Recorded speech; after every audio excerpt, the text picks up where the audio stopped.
5G فين ما سافرتي بقل من درهم في النهار. السلام عليكم ورحمة الله. اليوم ان شاء الله غادي نوريكم كيفاش تستعملوا انترنت في السفر ديالكم في لوروب بقل من درهم في النهار. غادي نحتاجو لابليكاسيون تريب. مشيو لبلاي ستور، مثلا الناس اللي عندهم اندرويد في بلاي ستور او لا في اب ستور. بالنسبة للناس اللي عندهم ايفون كتبوا تريب. هي ديال لابليكاسيون تريب بوان كوم. ها هي تريب بوان كوم، فيها لي زوطيل لي فول تران. ولكن حنا نحتاجوها باش ناخدو انترنت 4G ولا 5G. حتى 5G بنفس الثمن. والشرط الوحيد هو يكون عندكم تليفون كومباتيبل مع ايسيم. غنحلو لابليكاسيون، غادي نجيو للغوشيرش، غنكتبو ايسيم.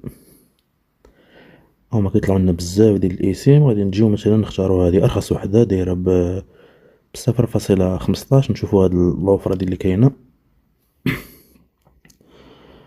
واخا انا ملي غادي ندخلو نقدرو نشوفو بان هاد لوفر دايره لوروب ل 41 دوله في لوروب و ايسيم. الا هبطنا لتحت نقدرو نشوفو لا كوفرتور، فين كاينه الكوفرتور. مثلا في لوروب دو نور كاينه في ايسلندا، في الدنمارك، النرويج، السويد، فنلندا. مثلا انا السفر ديالي ان شاء الله غادي يكون في جنوب اوروبا. شي يامات في الاسبان وشي يامات في البرتغال. دونك ها هي كتكوفري حتى هي الاسبان والبرتغال، تكوفري فرنسا وكلشي. يعني ان فوا تاخد هاد لوفر تقدر تاخد كلشي معاهم.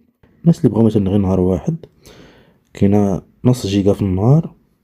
ها هي ب0.07 اورو اللي كتجي تقريبا واحد تقريبا قل من درهم، قل بزاف من درهم. انا بالنسبه ليا نشوف لوفر اللي بغيت. مثلا السفر ديالي ولا السفر ديالكم، المهم نديرو مثال. السفر ديالي غيكون 10 ايام.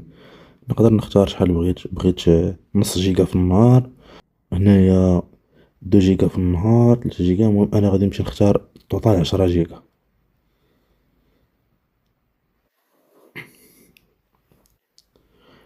ماشي تيست. دوك انا نختار هنايا 10 ايام. هنايا كاين مثلا عندي نقدر نختار 500 ميجا في النهار اللي هي نص جيجا، غتجيني 10 ايام. تقريبا المجموع 5 جيجا غادي تجيني 2.27. 1 جيجا في النهار الثمن ديالها شحال؟